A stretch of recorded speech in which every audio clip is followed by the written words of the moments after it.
Hello dear students, welcome to EduSet Haryana. I am Ritu. Let me first tell you about today's topic. So today's topic is data structure.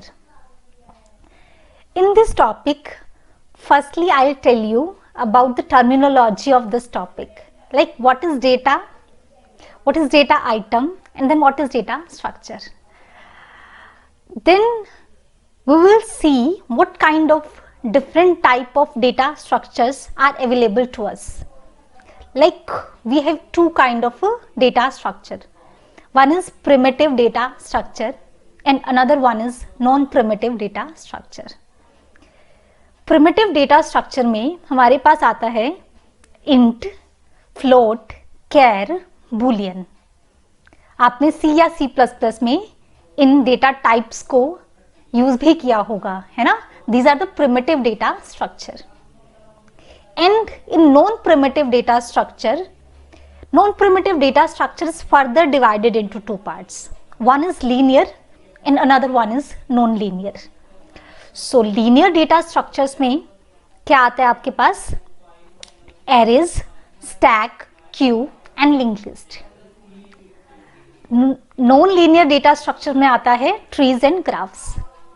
तो देखो आज की class में पहले तो मैं आपको बताऊंगी कि प्रिमिटिव क्या है, नॉन प्रिमिटिव क्या है ना? क्यों डेटा स्ट्रक्चर्स को दो पार्ट्स में से डिवाइड किया, one is primitive and another one is non primitive.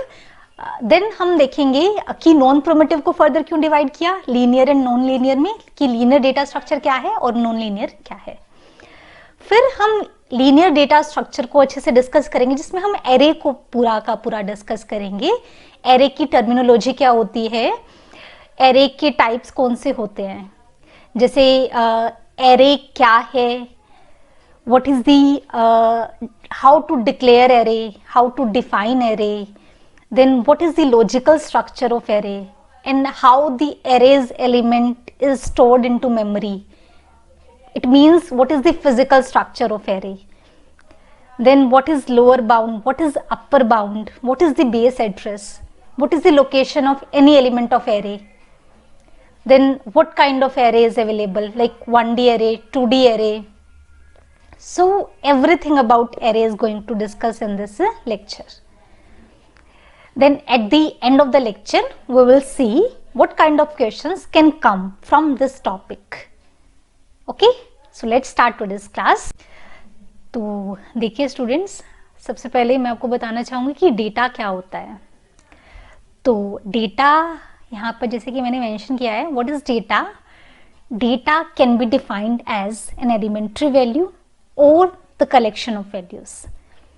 जैसे कि सपोज कीजिए हम किसी स्टूडेंट के बारे में डिस्कस कर रहे हैं, तो what can be the data about student. उसका नाम, उसका रोल नंबर, उसका आधार नंबर, उसकी class, father name, mother name, subjects, marks in different subject is the data about the student. Okay, so what is data. Data can be defined as an elementary value और the set of values. जैसे कि अभी मैंने बताया कि किसी student का data क्या हो सकता है, उसका नाम, उसका रोल नंबर, या फिर अकेला उसका नाम भी क्या है, डेटा है किसके बारे में, स्टूडेंट के बारे में. देन अगर मैं कलेक्शन ले लूं कि उसका नाम, उसका roll number, Aadhaar number, parents name, these all are data about student. So देखिए, वैसे तो मैं पहले ये चीज़ भी मेंशन करना चाहूँगी कि समटाइम्स कुछ टर्म्स ऐसी होती हैं जिनकी डेफिनेशन डिफरेंट कॉन्टेक्स्ट में डिफरेंट रहती है. तो यहाँ पे जो मैं डेफिनेशंस आपको बता रही हूँ वो डेटा स्ट्रक्चर के कॉन्टेक्स्ट में बता रही हूँ, ठीक है. तो data is basically an elementary value और the collection of values. Okay, for example student name and his roll number are the data about student. Okay, now what is data item. Data item is the elementary unit of information. Like जैसे अभी अभी हमने discuss किया कि what is the data about student, उसका नाम, उसका roll number, class, subject, Aadhaar number, parents name, all is the data about a student. Now in this example, what is data item? Student name is the one data item, roll number is the another data item, Aadhaar number is the another data item. Okay, so data item is the elementary unit of information. Okay, now what is the data structure? देखिए हम बात कर रहे हैं किसकी, data की, कि student के बारे में डेटा क्या हो सकता है, उसका नाम, उसका roll number, Aadhaar number, subject, class. This is the data about student. Now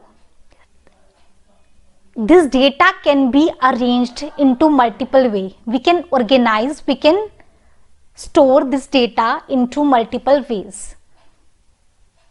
So what is data structure? Just see the definition. What is data structure? Data structure is any logical or mathematical model of particular organization of data is known as data structure. क्या बोला कि हम data को बहुत सारे तरीकों से arrange कर सकते हैं, तो एक पर्टिकुलर तरीके से जब हम उसको अरेंज कर रहे हैं तो उसका एक लॉजिकल या मैथमेटिकल मॉडल क्या है, डेटा स्ट्रक्चर है. एनी लॉजिकल और mathematical model of a particular type of arrangement of a particular type of organisation is known as data structure. Or in other words, you can say data structure is a way of organizing and storing the data into computer so that it can be accessed and modified efficiently. Data structure is a way of organizing and storing the data into memory so that it can be accessed and modified efficiently. So what do you mean by efficiently here? Efficiently means, suppose you want to access the elements of data structure, suppose you want to access the data, so we can access the data into minimum time. Suppose you want to modify the data, then we can modify the data into minimum time. The complexity is less. It is easy to access, it is easy to modify the data. So arrange the data into some way so that its accessing, its modification is efficient, is easy to us, its complexity is less. देखिए data structure क्या है? Data structure एक तरीका है किसको store करने का, किसको ऑर्गेनाइज करने का, डेटा को ऑर्गेनाइज करने का. और वो तरीका कैसा होना चाहिए? तरीका ऐसा होना चाहिए कि डेटा को अगर आपको एक्सेस करना है, आपको मॉडिफाई करना है, आप कम से कम टाइम में उस डेटा को क्या कर सके, या फिर एफिशिएंटली हम कह सकते हैं उस डेटा को, इजीली हम उस डेटा को क्या कर सके, एक्सेस कर सके, मॉडिफाई कर सके. तो कुछ इस तरीके से हमने डेटा को क्या करना है, ऑर्गेनाइज करना है या फिर स्टोर करना है. ठीक है, आगे आगे और समझ में आ जाएगा कि डेटा स्ट्रक्चर क्या होता है. अब देखो डेटा स्ट्रक्चर जो है, अब हम देखते हैं कि कौन कौन से टाइप के डेटा स्ट्रक्चर्स हमारे पास अवेलेबल है. जैसे कि सबसे पहले है मेरे पास, सॉरी,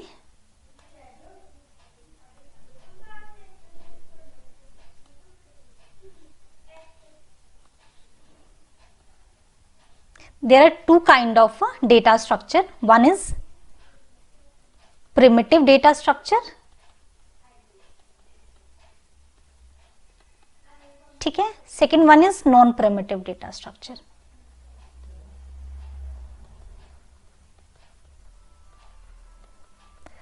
अब देखिए प्रिमिटिव डेटा स्ट्रक्चर्स में क्या आता है हमारे पास. प्रिमिटिव डेटा स्ट्रक्चर है int, float, char and Boolean.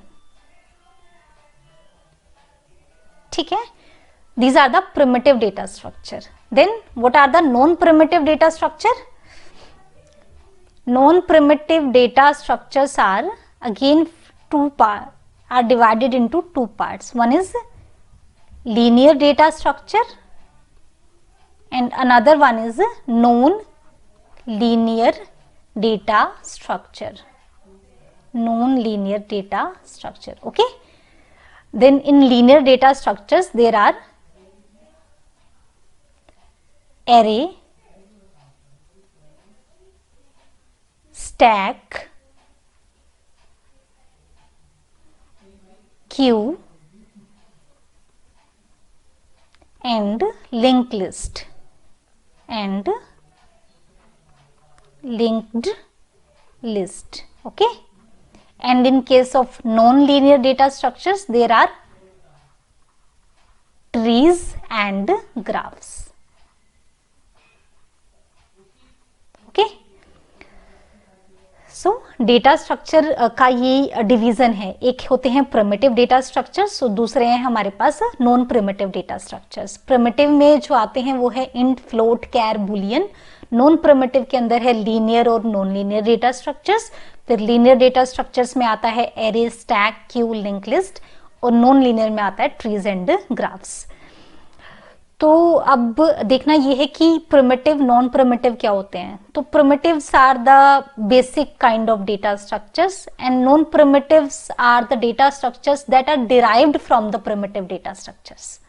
Okay, so let's see what is primitive data structure. Primitive data structures are the basic data structures, okay, and non-primitive data structures are derived from primitive data structure.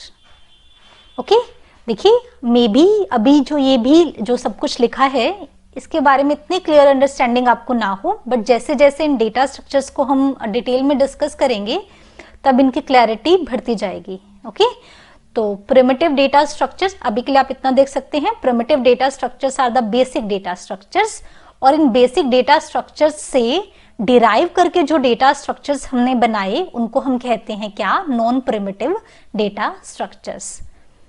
Primitive data structure के examples हमने already लिखे हुए हैं, क्या, int, float, char, boolean, double, void, all are primitive data structure. And one more thing, primitive data structure store only single value. Okay, non-primitive data structures are the derived ones and they can store group of values. Okay, अब जो non-primitive data structures हैं उनको further two parts में divide किया है, one is linear and another one is non-linear. जो non primitive data structure में हमने बोला we can use non primitive data structure to store group of values. So if these group of value are arranged in sequence, if elements are arranged in sequence in linear list, है ना, एक linear way में element store है, तो हम उन जिन भी data structure में हम लीनियर वे में एलिमेंट को स्टोर करते हैं उनको हम बोलते हैं लीनियर डेटा स्ट्रक्चर्स, और जहां पे एक लीनियर वे में हम एलिमेंट को स्टोर नहीं कर रहे, मतलब एलिमेंट्स के बीच में एक हायरार्किकल रिलेशन भी हो सकता है, तो उनको हम बोलते हैं नॉन लीनियर डेटा स्ट्रक्चर। क्या, linear data structure is here elements are arranged in sequence, but in non linear data structure element are not arranged in sequence. In linear data structures, all the elements are at the same level, but in case of non-linear data structure, element are at the different level. जैसे linear data structure के examples भी आपको बताए थे मैंने, क्या, array, stack, queue, linked list, है ना, stack, queue, linked list। तो जितने भी लीनियर डेटा स्ट्रक्चर्स होते हैं, मैं एरे का एग्जांपल लेके आपको बताती हूँ। तो एरे में जो एलिमेंट है हम कुछ इस तरीके से स्टोर करते हैं,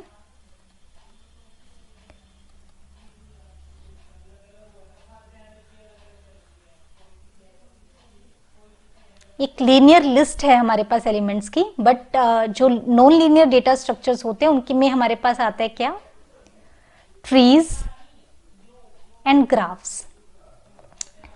सो in case of trees and graphs, trees में अगर देखूं तो एलिमेंट्स कुछ इस तरीके से अरेंज होते हैं, जैसे suppose this is 10, this is 20, this is 50। तो एलिमेंट्स जो हैं वो एक ही लेवल पे नहीं है, this is the first level and this is the second level. So element अगर एक अरेंज है इन सीक्वेंस में तो हम उसको बोलेंगे linear data structure. If element are not arranged in sequence then these are the non linear data structure. और in linear data structure all elements are at the same level, but in non-linear data structures elements are not at the same level. There can be many level and different element can lie at different level. चलिए students, अब हम देखते हैं कि array क्या होता है। So first thing is array एक linear data structure है and array is the collection of homogeneous element। अब होमोजीनियस क्या होता है? होमोजीनियस का मतलब है एक ही टाइप के एलिमेंट्स का कलेक्शन है एरे। होमोजीनियस मतलब सेम टाइप, हेट्रोजीनियस मतलब different type. Okay, so array is the collection of same type of elements. चलिए देखते हैं कि कैसे हम कह रहे हैं कि एरे सेम टाइप के एलिमेंट्स का कलेक्शन है। How array is the collection of homogeneous elements. Okay, so first array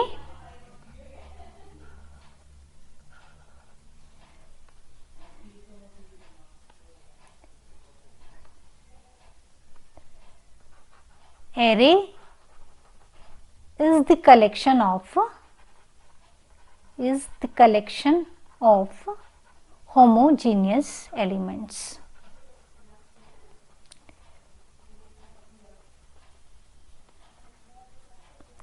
now just see how to declare an array. एक एरे को कैसे डिक्लेयर करते हैं, वहां से आपको समझ में आएगा कि एरे किस तरीके से होमोजीनियस एलिमेंट्स का कलेक्शन है। एक तो देखो ये कलेक्शन है, मतलब we can store multiple values in a single array. जैसे अगर हम लोग एक वेरिएबल डिक्लेयर करते हैं, क्या, जैसे मैं एक वेरिएबल डिक्लेयर करती हूँ, वेरिएबल डिक्लेरेशन हमने C++ में किया है। कैसे हम वेरिएबल को डिक्लेयर करते हैं, जैसे int a, here a is a variable, a is a variable of data type int, okay, and in a I can store a single value। इसी तरीके से होता है ना कि जैसे मैंने a डिक्लेयर किया, वैसे ही जैसे ही हम a को डिक्लेयर करते हैं तो a के लिए मेमोरी में कुछ स्पेस रिजर्व हो जाता है। Okay, and at that space I can store a single value, like I stored value 20। But in case of array, I can store in a single array, I can store multiple values, but all the values are of same type, all the values are homogeneous because array is the collection of homogeneous element। Now just see कि हम array को कैसे declare करते हैं। तो array की declaration कैसे होगी, पहले लिखना है आपने data type, then name of array, उसके बाद आप लिखेंगे क्या, साइज ऑफ एरे। तो साइज हमने दिया कितना, 10। सपोज हमने साइज दिया 10। यहां पे अब आप देखिए क्या है, क्या लिखा, ये क्या है, सबसे पहले डिक्लेरेशन में this is the data type. ये क्या रिप्रेजेंट कर रहा है कि एरे में जितने भी एलिमेंट होंगे वो सारे के सारे किस टाइप के होंगे, इंटीजर टाइप के होंगे। Okay, now a is the name of array,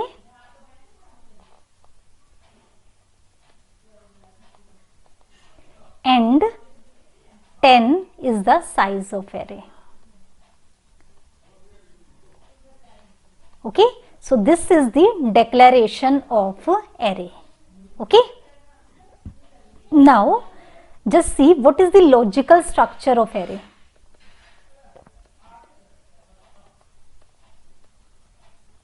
Logical structure of array,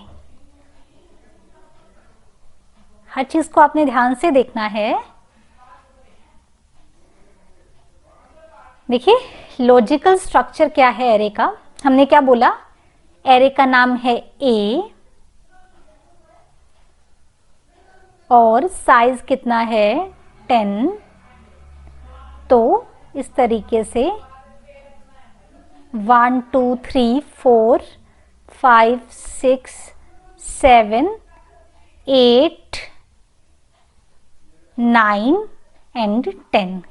ठीक है, नाउ ये मेरे पास एक एरे है एंड उसका साइज कितना हो गया 10, है ना, बना दिया ना साइज 10। अब in logical way how we can access array element, या फिर हम किस तरीके से रिप्रेजेंट करते हैं एरे को। तो देखिए हम एक इंडेक्स का यूज करेंगे। क्या यूज करेंगे? Index.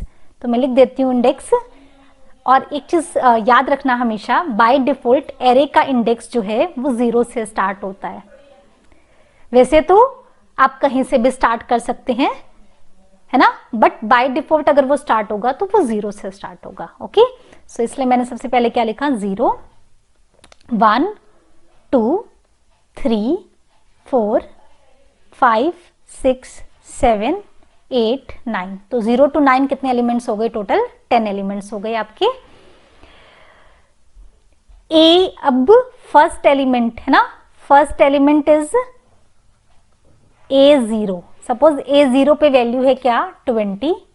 Then next element is A1। इस तरीके से, है ना, हमने बोला ना A एक एरे है और उसमें एक से ज्यादा वैल्यू आ सकती है, मतलब 10 वैल्यू। यहाँ पे एरे का साइज 10 है तो 10 वैल्यू आ सकती है। तो कैसे हम उनको डिफ्रेंशिएट करेंगे?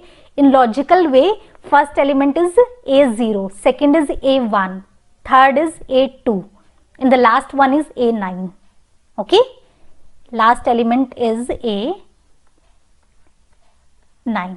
okay, सपोज यहाँ पे 20, यहाँ पे सपोज 10 लिखा, यहाँ पे 40, यहाँ 70, यहाँ 30, यहाँ 60, 100, 90, 80 and then 50.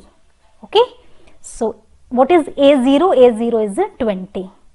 ओके, अब आपको लग रहा होगा कि ये 0 1 2 3, जैसे कि मैंने पहले भी बताया आपको कि ये सब क्या है, आपकी इंडेक्स है, सब्सक्रिप्ट है। इंडेक्स या सब्सक्रिप्ट का यूज हम कैसे किस लिए कर रहे हैं कि एरे एक है, ए एक एरे है जिसके अंदर ग्रुप ऑफ एलिमेंट्स हैं।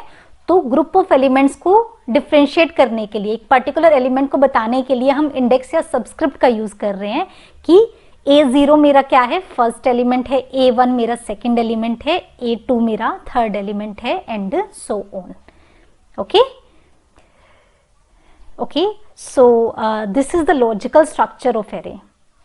अब जो ये इंडेक्स है, ये सब्सक्रिप्ट है, इसमें भी एक चीज और बताना चाहूंगी मैं आपको, वो क्या है,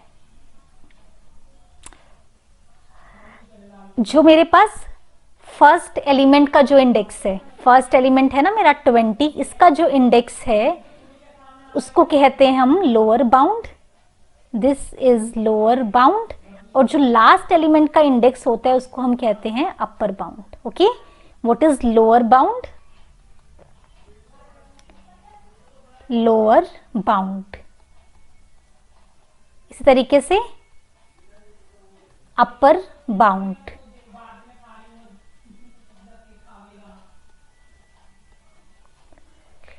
lower bound is it is the index of first element of array, first element of array. okay, and what is upper bound?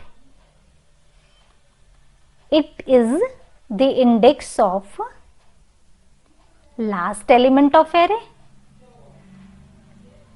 Last element of array. तो इतनी चीजें आपको क्लियर हो गई कि एरे क्या है। एरे कलेक्शन है होमोजीनियस एलिमेंट का, कि हमने बोला कि सारे एलिमेंट एक ही टाइप के होंगे, जैसे कि या तो सारे इंटीजर टाइप के होंगे या सारे कैरेक्टर टाइप के होंगे, जैसे कि ABCD, या फिर सारे क्या होंगे? फ्लोट टाइप के होंगे, मतलब डेसिमल वैल्यूज वाले होंगे। हम मिक्स नहीं कर सकते कि कुछ एलिमेंट हो जाए हमारे पास इंटीजर और कुछ एलिमेंट हो जाए कैरेक्टर, तो वो मिक्सिंग हम एरे में पॉसिबल नहीं है। एक एरे जो है वो कलेक्शन है किसका? होमोजीनियस एलिमेंट्स का। देन हमने देखा कि एरे को डिक्लेयर कैसे कर रहे हैं। तो ये है मेरे पास एरे का डिक्लेरेशन। हमने लिखा क्या, फर्स्ट डेटा टाइप मेंशन किया, भाई किस टाइप के एलिमेंट इस एरे में होंगे, तो डेटा टाइप वो रिप्रेजेंट कर रहा है। देन ये नेम है एरे का, उसके बाद स्क्वायर ब्रैकेट्स के अंदर आपने एरे का साइज लिखा। Okay, size of array is 10, here size is 10। Size का मतलब है कि मैक्सिमम इस एरे में आप 10 वैल्यूज को स्टोर कर सकते हैं। मिनिमम आपकी मर्जी है, आप जीरो किसी भी वैल्यू को स्टोर ना करें, जस्ट एक एरे को डिक्लेयर करके रख दें। आप 5 वैल्यू को स्टोर कर लें, आप 6 को स्टोर कर लें, बट ज्यादा से ज्यादा इस एरे में 10 वैल्यूज क्या है स्टोर हो सकती है। ओके, देन किसी भी हम लॉजिकल वे में कैसे एरे को एक्सेस करते हैं, है ना, कैसे हम डिफ्रेंशिएट करेंगे फर्स्ट एलिमेंट को सेकंड एलिमेंट को, तो उसके लिए हम यूज करते हैं किसका, इंडेक्स का या फिर सबस्क्रिप्ट का। ओके, तो बाय डिफॉल्ट जो ये सबस्क्रिप्ट है या इंडेक्स है वो 0 से स्टार्ट होता है। अदरवाइज अगर आप खुद से स्टार्ट कर रहे हैं तो आप उसको कहीं से भी स्टार्ट कर सकते हैं। इवन आप उसको 1 से स्टार्ट कर सकते हैं, -1 से स्टार्ट कर सकते हैं, -9 से स्टार्ट कर सकते हैं। आप एरे के इंडेक्स को कहीं से भी स्टार्ट कर सकते हैं, बट बाय डिफॉल्ट अगर वो स्टार्ट होता है तो वो 0 से स्टार्ट होता है। ओके, देन जो एरे का फर्स्ट एलिमेंट होता है वो हो जाएगा फिर उस हिसाब से, अगर आपका इंडेक्स 0 से स्टार्ट हुआ तो first element is A0, second is A1, और साइज अगर आपका 10 है तो लास्ट एलिमेंट हो गया आपका A9। ओके, एंड जो फर्स्ट एलिमेंट का इंडेक्स है उसको हमने लोअर बाउंड बोला, और जो लास्ट एलिमेंट का इंडेक्स है उसको अपर बाउंड बोला। ओके, अब हम देखते हैं कि ये तो लॉजिकल वे में रिप्रेजेंट किया एरे को, है ना, ये लॉजिकल नेम्स है। फर्स्ट एलिमेंट का logical name is A0, second element का लॉजिकल नेम इज A1। अगर फिजिकल मेमोरी की बात करें तो एरे कितना स्पेस ले रहा है या फिर एरे किस तरीके से स्टोर हो रहा है मेमोरी के अंदर, अब हम वो देखते हैं। ओके, तो डियर स्टूडेंट्स, हमने लॉजिकल रिप्रेजेंटेशंस देख लिया। अब हम देखते हैं कि एरे मेमोरी में एक्चुअली कैसे स्टोर होता है। जैसे हम एरे को डिक्लेयर करते हैं, है ना, जैसे ही हमने एरे को डिक्लेयर किया तो कुछ स्पेस मेमोरी में रिजर्व हो गया इस एरे ए के लिए। तो कौन सा स्पेस या कितना स्पेस रिजर्व हुआ, या फिर एरे मेमोरी में किस तरीके से स्टोर है, वो जो फिजिकल रिप्रेजेंटेशन है उसको अब हम डिस्कस करते हैं। ओके, तो सबसे पहले तो देखिए इस पे बात करते हैं कि कितना स्पेस एरे ने रिजर्व किया मेमोरी में। ओके, तो हमें पता है एरे का साइज कितना लिया है हमने, 10, है ना। एरे को डिक्लेयर जब हमने डिक्लेयर किया उस टाइम पे एक चीज हमेशा याद रखनी है भाई, कि जो ये ब्रैकेट में आप साइज लिख रहे हैं, this should be a constant value. यहाँ पे आप कोई वेरिएबल नहीं ले सकते, मतलब आप ऐसे नहीं लिख सकते a देन स्क्वायर ब्रैकेट्स में आप n नहीं लिख सकते या फिर कोई और variable, it should be a constant. Okay, then अब बात करते हैं कि इस एरे ने कितना स्पेस रिजर्व किया मेमोरी में। ओके, तो एज यू नो कि इंटीजर कितने बाइट्स लेता है, 4 बाइट्स। लॉन्ग इंट की बात करें तो कितना स्पेस लेता है वो, 4 बाइट। ठीक है, हम क्या लेके चल रहे हैं, suppose 1 integer value takes 4 bytes of memory, then this array will take total space, कितना होगा, कितना टोटल स्पेस लेगा array, total space will be, total elements कितने हैं, number of element is 10 and size of 1 element is 4, तो 40 bytes. Okay, total space occupied by array is number of element into size of 1 element. Okay, suppose we represent size of 1 element by w. W represent the size of 1 element and n represent the number of elements. Then what is total space? In general we can write total space is n into w. Okay, now हमें पता है कि इस array के लिए memory में कितना space reserve हुआ, 40 बाइट रिजर्व हुआ। ओके, नाउ वो 40 बाइट एक पूरा मतलब एक कंटिन्यूस चंक ऑफ मेमोरी है कि वो कुछ 10 बाइट्स एक जगह पे है, दूसरी 10 बाइट्स कुछ अलग जगह पे है, मतलब किस तरीके से 40 बाइट जो स्पेस है वो रिजर्व हुआ एरे के लिए। अब उस चीज को देखते हैं, मतलब एरे मेमोरी में किस तरीके से स्टोर है। तो देखिए, सपोज फर्स्ट एलिमेंट जो है एरे का वो कहाँ पे है, मतलब फर्स्ट एलिमेंट क्या है मेरा 20 स्टोर हुआ कौन सी लोकेशन पे, 100th लोकेशन पे। वैसे तो जो मेमोरी के एड्रेसेस होते हैं वो हेक्साडेसिमल फॉर्म में होते हैं, बट यहाँ पे इजीनेस के लिए मैं इसको एक डेसिमल वैल्यू ले रही हूँ कि सपोज फर्स्ट एलिमेंट कौन सी लोकेशन पे है, 100 लोकेशन पे है। तो फर्स्ट एलिमेंट ने कितना स्पेस ऑक्यूपाई किया, एज यू नो कि वन एलिमेंट यहाँ पे कितना स्पेस ले रहा है, 4 बाइट। हमने ये लेके चला है कि एक एलिमेंट कितना स्पेस ले रहा है, 4 बाइट। तो नेक्स्ट एलिमेंट जो है वो कौन सी लोकेशन पे होगा, 104।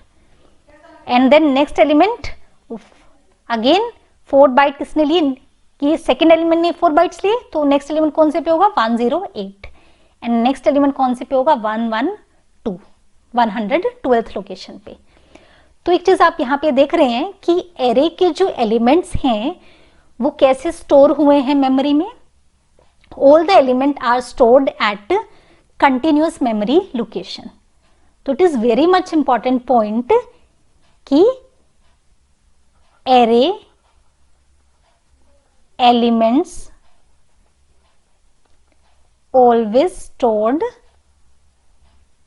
always stored at continuous memory location। Array के जो एलिमेंट्स हैं वो हमेशा कंटिन्यूअस मेमोरी लोकेशन पे क्या है, स्टोर होते हैं।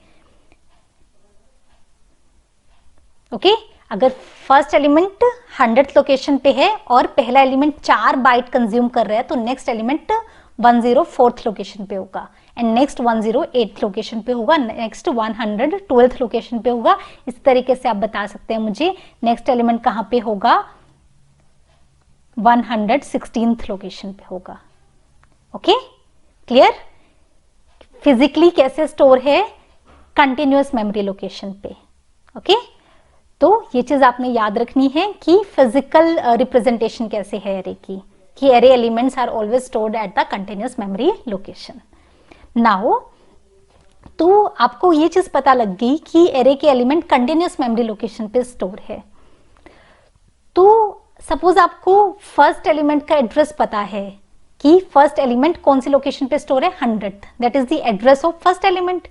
So can you find out the address of last element, या इन बिटवीन एनी एलिमेंट का एड्रेस क्या आप निकाल सकते हैं? बिल्कुल निकाल सकते हैं। कैसे निकालेंगे आप, देखिए सपोज हम क्या निकालना चाहते हैं, location of, suppose I want to find out location of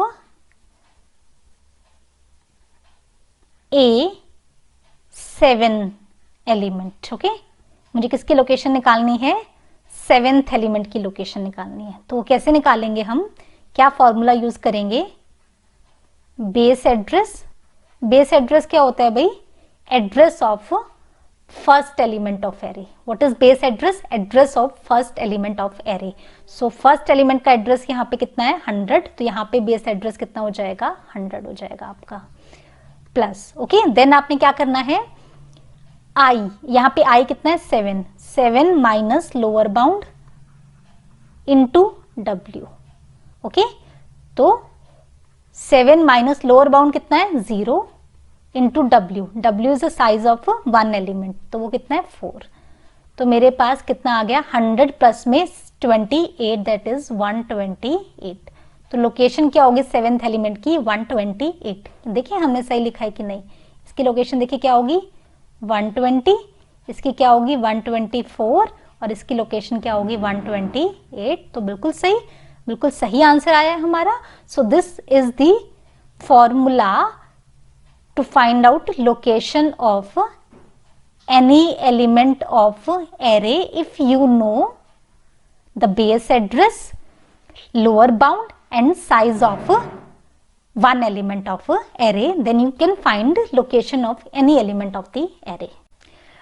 तो देखिए स्टूडेंट्स, जो एरेज होते हैं हमारे पास, तो एरे डिफरेंट टाइप्स के हैं, जैसे कि 1D array, 2D array, 3D array, ND array.